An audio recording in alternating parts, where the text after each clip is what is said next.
Welcome back to the channel, everybody. This is Kodeations, and in today's video, we're going to be diving back into some Cookie Run Kingdom and officially testing the brand new cookie Clotted Cream. So without further ado, let's dive right in. Diving right in, ladies and gentlemen. So as you can see, after a ton, and I mean a ton of money spent, we were finally able to get our hands on a Clotted Cream Cookie. As you can see here at the top, it's going to be a super epic, the very first one we've ever had into the game. We've currently got them at a max level 60. It's going to be a magic cookie and also placed in the middle line. And I'm going to tell you guys right now, dude, it was terrible RNG this morning. However, as a content creator here, I needed to drop a review video, do some testing and everything like that on day one. So obviously I opened up that wallet and I spent that hard-earned cash. But nevertheless, we got a copy of them, and that's all that matters. So now diving into the overall skill, we've got the Consul's Order at a 15-second cooldown. The Cloak of Light, a Marvel Republic's cutting-edge technology, provides unquestionable advantages in battle.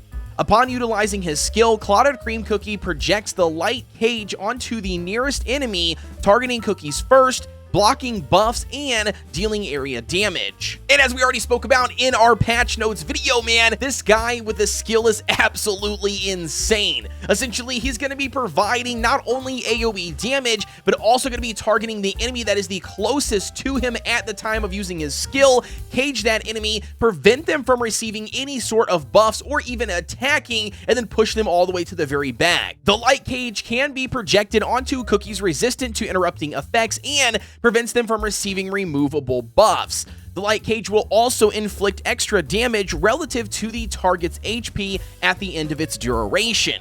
And then last here, while Clotted Cream Cookie is utilizing his skill, he will become resistant to interrupting effects, and then the damage to max HP is capped at 300,000. Ooh, so even if the cookie or the enemy that he's utilizing that cage on is resistant to interrupting effects, it does not matter. They will still be caged, still be prevented from utilizing their skill, pushed to the very back of their overall, team composition, and then not only that, they cannot receive any buffs while inside of that cage, and last but not least, they also are going to be getting additional damage done to them according to their max HP. Absolutely broken. And then in gray, we've got the light cage damage is going to be 189%. We've got the light cage duration is going to be 4.8 seconds. The light cage extra damage, again, provided to cookies is going to be 109.9%. That damage is relative to the max HP, plus an additional stun for 1.3 seconds.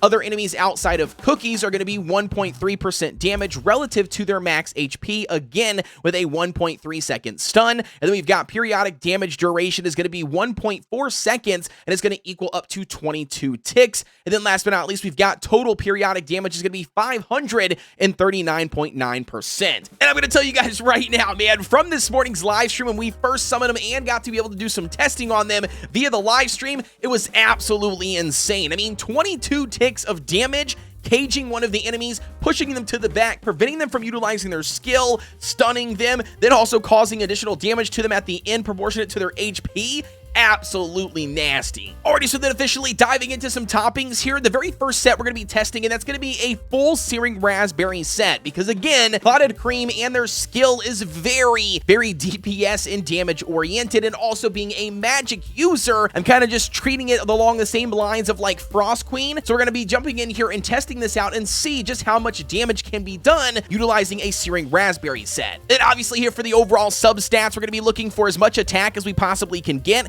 additional damage resistance, obviously, to keep him alive longer, and then obviously a little bit of cooldown is not going to hurt because he does have a 15-second cooldown on his skill. Alrighty, so then officially diving in here, we're going to be testing out Clotted Cream for the very first time. We're just going to be running it here on 1130 with Pure Vanilla. Pure Vanilla should have no problem keeping him alive, and not only that, because of his massive damage output that we saw from this morning's live stream, when we first tested him out, I absolutely think he should have no problem beating this stage. For this overall run, as we already shown before, we're going to be running a full searing raspberry set, and then we're also going to be running Pure Vanilla, obviously, for his survivability. We're going to be running the Revive Feather in case if, obviously he dies. We've got the cooldown Jelly Watch here, and we've also got the attack with this Old Pilgrim Scroll. So let's go ahead and dive in and check it out.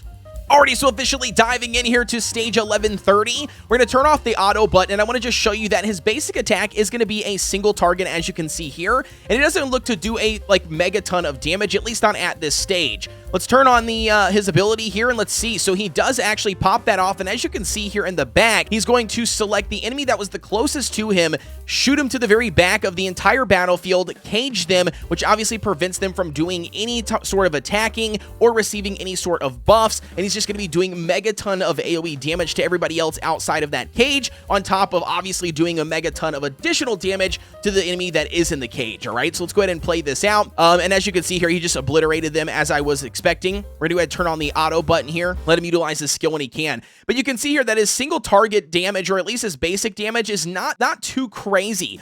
At least not for this stage. Now, again, this is 1130, so I know it's not the standard, but as you can see here, the guy that he's pushing to the very back, he just absolutely shreds. And not only that, he killed almost all three of those utilizing his skill one rotation. So again, I'm very curious to see how well he handles this boss. There you go. Again, you can see it pushed him all the way to the back. That time he didn't kill the person in the cage, but look how long that stun lasts, dude. It lasts a mega long time, like absolutely insane. And I'm very curious to try this out in the arena as well, just to see what kind of a difference that makes by caging one of the cookies for that long. And I really want to just see exactly how good he is, you know, handling a boss. And I'm assuming, you know, my assumption's correct. Yeah, there you go. So he can't stun the boss, he can't cage the boss, nothing like that. And he wasn't able to beat it before the timer, but we'll see. We'll put it on 1.5 times speed, kind of speed it up here for you guys. I mean, you can see, I mean, it's a pretty good chunk of damage for that. What is it, like 22 ticks, I think is what his skill said.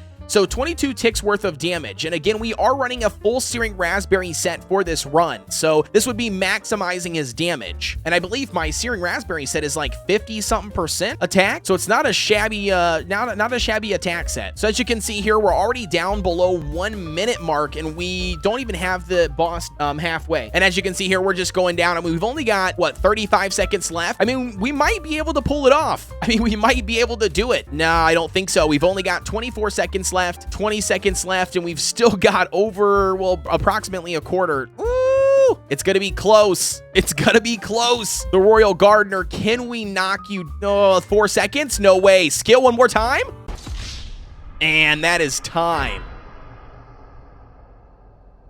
So very interesting here. I'm actually impressed that, I mean, we were very close. I think if I had like a couple more seconds or 2 more seconds, I would have been able to knock that out. But nevertheless, still very, very good cookie overall when it comes to mega AoE damage. However, though, I think his utility with that stun and caging one of the enemies is going to really shine in the PvP aspect. Alrighty, so then officially diving in here to some PvP rounds. All right, we're going to start things off here as always. We're going to be trying our hand here at Skyzy's account. Now, Skyzy, I've just been picking on you recently, my friend, but he's going to be running that T-Knight combo with Dark Cacao still. We got Caramel, we got Eclair, and we've got Sea Fairy. And then obviously he's got the, you know, the robe, he's going to have the scroll, and then he's going to also have the T-Knight insignia treasure. Very, very hard composition to go up against. We're going to be running this comp here. We're going to be running Dark Cacao. We're going to be running Caramel Arrow, Pomegranate Cookie, the brand new Clotted Cream, and then we're going to be running Herb. With the toppings overall, we're going to be running Solid Almonds on Dark Cacao. We're going to be running the full crit build here on Caramel Arrow. We're going to be running the full searing raspberry on Clotted Cream. We've got the full Swift chocolate set here on Pomegranate, and last but not least, we've got a full searing raspberry set here on Herb. As far as the overall treasures go, we as well are going to be having the Old Pilgrim Scroll for the attack percent. We've got the Revive Feather here in case if somebody dies, and then we obviously are going to also be running that insignia treasure to hopefully protect whoever is last alive to then get off the amount of damage we need to pull off the win. Alrighty, so officially diving into the match here. Let's see what happens, man. I'm very curious. I have not tested this guy, even on the live stream in the overall arena. But, I mean, he's doing pretty good. The 22 ticks put in a ton of work. Not only that, man. Oh, we're actually doing really good. Wait a second. Where's their healer? Did we bop their... Oh, they don't have a healer. I forgot. He's not using a healer. Do we get the win? Oh, but he's got T-Knight on the rage. No. No. Oh, man, dude. Oh, no way. All right, so that was an absolute flop, but what was the overall damage output? Ooh, not bad. Not bad. 1.8 million here on Caramel Arrow. Obviously, she's carrying the team, and we've got almost 1 million provided here by Clotted Cream. Again, very interesting.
Yeah, dude, so very interesting here. So as you guys can see from the compilation of just a bunch of various matches, I've lost a ton, won a couple of those matches. Either way, I'm still doing a lot of testing when it comes to Clotted Cream and just kind of finding, you know, where exactly he fits in the overall PvP realm of Cookie Run Kingdom. As of right now, I'm struggling to find that. So naturally, as I find out more information, I'll drop another video going more in depth on where exactly Clotted Cream, you know, fits for PvP, the best toppings to use, the best team compositions, all that sort of stuff. But until then, guys, make sure you are commenting, and subscribing here on the channel for everything Cookie Run Kingdom related. You guys let me know what your thoughts are as your first impressions on Clotted Cream. I 100% personally think that we're going to see some sort of buff come out from Dev Sisters, you know, talking about how something isn't working, you know, correctly, or, you know, they made some adjustments or something like that, because they just have done that in the past with Frost Queen or like other ancients or other cookies that have come out that really didn't shine as much as, you know, the public or the audience thought that they should shine. So they made some tweaks and adjustments to make them very good. I 100% think that we're going to see something like that eventually come out for Clotted Cream. It's just going to be all in due time. And with that being said, guys, also don't forget I've got a Discord. That link is provided down below. We would love to have you over there. We got a family-friendly community if you're looking for a cool place to hang out, or you just need some help with something, or you have some additional questions. As always, guys, I will see you on the next one.